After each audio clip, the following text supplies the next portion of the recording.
لكي تنشرها، هم الذين عادوا إلى القصبة بعد 14 جانفي أجهضت القصبة الأولى، وكادت تجهض القصبة الثانية ولكنها نجحت، لأن عملية ترميمية وقعت يوم 13 جانفي بأن حكومة وحدة وطنية، وأن هناك انتخابات رئاسية، وأن هناك تعديل الدستور، دستور 1959 سيقع تعديله وتقع انتخابات رئاسية ورئيس جديد ونذهب في توجه إصلاحي.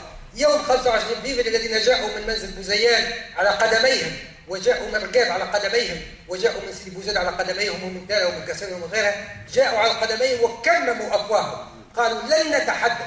كانت هناك كاميرات الإعلام من كل جانب تأتي لتصويرهم، لكنهم قالوا لن نتحدث إلا عندما تحقق الثورة أهدافها. والهدف الرئيسي للثورة وفي أي ثورة هو إسقاط النظام القانوني الذي وقع في تونس. هو أن يوم 25 فيفري أسقط النظام القانوني القائم، سقط دستور 1959، لأن دستور 1959 كان وراء جميع المآسي والنكبات التي عاشتها تونس منذ أن صيغ وحتى قبل أن يساق إلى يوم 14 جانفي وحتى فيما بعد إلى يوم 25 فيفري. تحرر الإعلام، أصبح لدينا إعلام جديد. كل القنوات القديمة التي كانت إلى جانب نظام بن علي الرسمية والخاصة، كل الراديوهات القديمة التي كانت إلى جانب نظام بن علي الرسمية والخاصة، أغلب الصحف التي كانت إلى جانب نظام بن علي الخاصة والحكومية تحررت وأعلنت أنها تحررت، لكن المفارقة أنها لم تقدم نقدا ذاتيا، وهذا ما هو مطلوب من الإعلام الآن. المطلوب من الإعلام القديم الذي اشتغل إلى جانب نظام بن علي عليه أن يقدم نقدا ذاتيا حول ما قام به. لا أحد يطلب محاسبته أو محاكمته أو محاكمة الصحفيين الذين، وإن كان البعض معناها قدم زياد الهاني قدم رسالة لوزير الداخلية قرأتها منذ مدة على أن يقع الكشف على الأسماء التي كانت تقوم بالدور البوليسي في مجال الإعلام، وهذا مطلب الإعلاميين من حقهم أن يكون مطلب شرعي. لكن من وجهة نظري أنا على الأقل كسوسيولوجي أفهم في المسألة في إطار الحراك الاجتماعي والسياسي، أقول أن النقد الذاتي هو الحد الأدنى المطلوب والممكن من طرف هذه المؤسسات والقنوات حتى تستطيع أن تدخل للثورة وتتكلم باسم الثورة. أما أن تتحول من موقع الدولة المهيمنة المغتصبة لإرادة الشعب والمزيفة لإرادة الشعب، لأن الإعلام كان يزيف إرادة الشعب، إلى موقع الثورة بدون سابق انذار أو بدون سابق اغتسال، فهذا ما هو مرفوض. ومن حق الثوار ومن حق الأحزاب الثورية والتنظيمات الثورية وشباب الثورة والذين انتهكوا واغتصبوا واغتصبت حقوقهم بعهد بن علي، من حقهم أن يطالبوا الإعلام بأن يتغير. لكن الذي وقع هو أن الإعلام بدل سيطرة الدولة التي بقيت تقوم بعملية جذب إلى الوراء من خلال بعض اللوبيات الموجودة في بعض القنوات الإعلامية والتلفزيونية وبعض الجرائد وبعض الإذاعات، وقع تحول من هيمنة الدولة إلى هيمنة لوبيات الإعلام. ما هي لوبيات الإعلام؟ لوبيات الإعلام هي لوبيات أيديولوجية، هي لوبيات سياسية، هي لوبيات اقتصادية. لأننا الآن عندما نقرأ ونسمع أن رجل أعمال معين يقف وراء 4 أو 5 أو 6 صحف يسيطر عليها، فهذا لوبي مكشوف. لكن هناك لوبيات أخرى غير مكشوفة. عندما يقع للمرة الثانية يعني تبث على التلفزة الوطنية بعد أن تحرر أناشيد تشيد ببن علي للمرة الثانية، ثم أغنية تشيد بن علي، هذا في إطار الاستقراء السياسي لا يفهم على أنه عمل عفوي، يفهم على أن هناك لوبي ما زال يحن إلى أيام بن علي ويريد أن يقول لنا. وهناك من بدأ يفصح عن هذا في مجالات أخرى، في مجالات أكاديمية وغيرها، يفصح يقول لنا والله الأيام الخوالي أيام بن علي كان فيها استقرار، وكانت البلد معناها تعيش حالة من الوضع معناها المستقر والمطلوب والمؤمن وغيرها. والآن جاءت قوى جديدة لا نأتمن، لا ندري ماذا ستفعل بالبلد، لا نعرف ما هو تصرفها.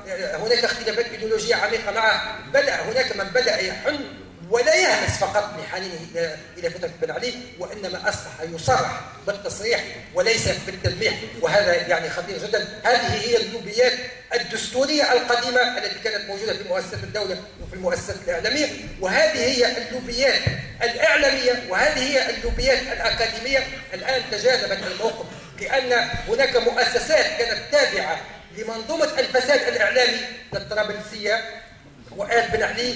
في ليلة 13 يوم 13 ليلا عندما سيهرب بن علي هرب يوم 14 وقع توزيعها في شكل ريع ايديولوجي لبعض الذين كانوا دخلوا في الحوار الذي وقع يوم 13 من اجل تشكيل حكومه وحده وطنيه، وبن علي لا يزال في القصر على ذلك.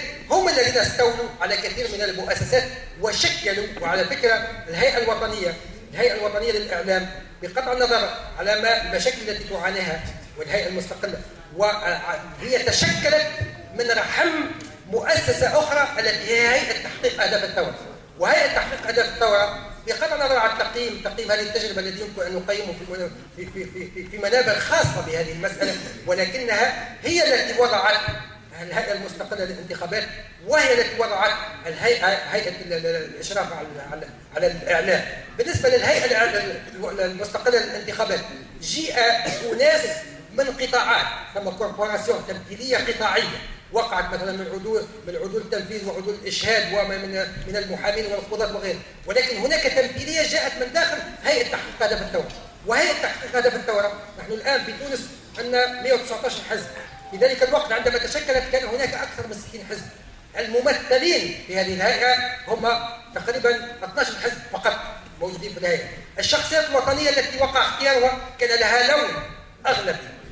لما انهت الهيئه مهامها كان هناك ثلث قد استقال، هناك بقي ثلثين فقط، نتيجه ان هناك من اعتبر ان الهيئه لم تقم بوظيفتها في اطار يعني الشفافيه المطلوبه. الهيئه المشرفه على الاعلام وزعت في ذلك الوقت بعض الريع. والان عندما نقرا خبر بسيط نشر في الصحافه في الصباح اول امس، نقرا ان مؤسسه شمس، اذاعه شمس، مجلس الاداره الغى المدير العام الذي وقع تعيينه بعد 14 شهر بعد الثوره، واعطى الاداره العامه لشخص قديم يظهر لي كان في الاذاعه قبل 14 شهر. نقرا ان هذه علامه تجاذبات، علامه صراعات، علامه مراكز قوه، لان الذي وقع في اطار اللوبيات الموجوده هناك لوبيات لاعلام ورقي يمول اعلام تلفزيوني واعلام اذاعي، وهناك محاوله انقسام سياسي بالتوازي تتوازى معها محاوله انقسام اعلامي. انا لا اريد ان ادخل في التفاصيل كثيرا واتحدث عن الاسماء لان هناك حساسيات كبيره في هذه المساله، ولكن اللوبيات الان الصراع على العمليه الاعلاميه واضح وجلي جدا. النهضه كمؤسسه حكم الان كحزب رئيسي في السلطه تريد ان تكون لها الترجمه الاعلاميه لوجودها السياسي. حزب المؤتمر مثلا هناك ملحوظه بسيطه جدا في اخر حوار مع رئيس الدوله، كانت هناك قناه حنبعل والتلفزه الوطنيه وقناه التونسيه الجديده، وقناه التونسيه معروف صاحبها وتنتمي الى نوع من الاعلام القديم الذي كان ينتعش في عهد بن علي. لم تكن حاضره قناه نسمه، يعني هناك موقف. اللوبيات الان هناك تاثير وتاثير متبادل في هذه المساله. لا اعتقد ان حضور نسمه كان حضورا، غياب نسمه كان غيابا تلقائيا، هو غياب لسبب معين، اما موقف رئيس الدوله من نسمه او موقف من نسمه من رئيس الدوله، وهذه المساله كان المفروض ان توضح. سأنهي. اللوبيات التي تشكلت الان عندما نقرا توزيعيه القنوات التي اعطيت لها تراخيص بعد الثوره والتي اقترحتها هيئه الاعلام على حكومه السيد البجي قائد السبسي، سنجد ان لون معين كان مسيطر. عندما نقرا الاذاعات نجد ان لون معين كان مسيطر. الوحيد المتحرر من هذه العمليه، عمليه اللوبيات، هو الاعلام الورقي، لان هناك كم كبير جدا من الجرائد وصلت التأشيرات إلى أكثر من 220 تأشيرة منذ مدة، لا أدري الآن إلى أين وصلت، وهذه تعكس نوع من التعدد الحقيقي. نجد تقريبا العائلات السياسية الكبرى الموجودة في تونس، وهي العائلة اليسارية والعائلة القومية والعائلة الليبرالية الدستورية والعائلة الإسلامية. كل هذه العائلات هناك صحف ونستطيع أن نسميها لها تمثيلية في الصحف، لكن لا نجد تمثيلية بالنسبة لهذه العائلات التي يتشكل منها المشهد السياسي بمستوى الإعلام الإذاعي والإعلام التلفزيوني. وهذا ما يجعل الصراع السياسي يحتد من أجل المواقع الإعلامية. وأنهي بالحديث على نقطة في إطار التجاذبات وفي إطار يعني في إطار يعني الازدواجية في التعامل مع القضايا الإعلامية التي هي الوجه الآخر في واقع الأمر للقضايا السياسية. عندما وقعت أزمة نسمة ضد السلفيين وضد فيلم بيرسيبوليس، يعني نسمة كقوة إعلامية تحركت وجيشت الكثير من الأنصار ومن الإعلاميين ومن الأكاديميين المتعاطفين معها وذهبوا إلى المحكمة. ولأول مرة في التاريخ يعني يقع أن جهاز إعلامي أو مؤسسة إعلامية تقوم بوظيفة الحزب السياسي أو النقابة، لأن في واقع الأمر لا يستطيع أن يجيش الشارع إلا حزب سياسي أو نقابة، على الأقل من خلال التقاليد الموجودة في تونس أو بعض الجمعيات. لأن هناك مؤسسة إعلامية جيشت وهناك تجيش مقابل من طرف السلفيين وغيرهم. لما وقع الاعتداء على نسمة ولما وقع الاعتداء على هامش قضية نسمة على الصحفي زياد كريشان وعلى الأستاذ حمادي الرديسي الأستاذ العلوم السياسية في كلية الحقوق، كل الإعلام تحرك. والمنظمات الكبرى الموجودة في تونس، الاتحاد العام التونسي للشغل والرابطة التونسية للدفاع عن حقوق الإنسان وجمعية الصحفيين النقابة الوطنية للصحفيين وغيرها من المؤسسات تحركت وأصدرت بيانات وأدانت، ثم أدانت بشدة العملية التي وقعت ضد مدير جريدة التونسية. بغض النظر أنا شخصيا ضد سجن وضد حتى طرح قضية في القضاء ضد نسمة. أنا أعتبر أن هذه الأشياء هي إدخال متاهات السياسة على العملية الإعلامية. أنا أدين إدانة كاملة طرح قضية نسمة في القضاء، هذه قضية رأي وقضية فكر ولا يجب على القضاء أن يدخل فيها، وأدين إدانة كاملة طرح قضية التونسية والسجن صحفي لموقف أو لرأي أو لغيره.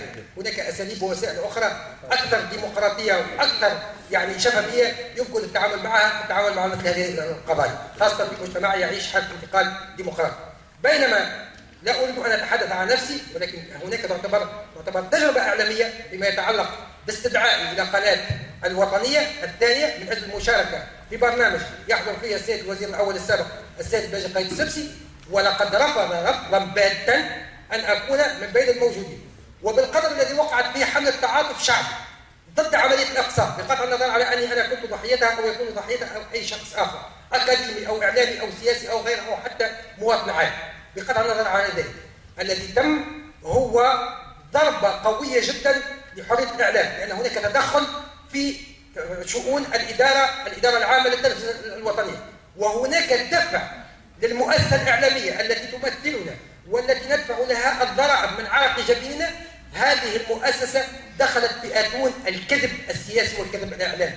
عندما تظهر مديرة التلفزة قناة الوطنية 2 وتقول أن هناك مشكلة تقنية، ثم بعد ذلك في نفس إذاعة شمس يظهر المدير التقني للتلفزة ويصرح يقول أنه لا وجود مشكلة تقنية وهناك مشكلة بين المنتج والمخرج والسيد باجي قايد السبسي، عندها تصبح التلفزيون الوطني يصبح تلفزيون فاقد لأي مصداقية. ولكن الأنكى والأدهى من هذا هو أن هذه المنظمات الوطنية التي نعتقد أنها تمثلنا جميعا مثل الاتحاد العام التونسي للشغل والرابطة التونسية للدفاع عن حقوق الإنسان والنقابة الوطنية للصحفيين وغيرها، هؤلاء تحركوا في قضية التونسية وأصدروا بيانات، وتحركوا في قضية نسمة وأصدروا بيانات، وتحركوا في قضية كريشان والرديسي وأصدروا بيانات، ولم يتكلموا بكلمة واحدة حول هذا التدخل السافر الذي مارسه رئيس وزراء سابق وليس حتى رئيس وزراء حالي. وهذا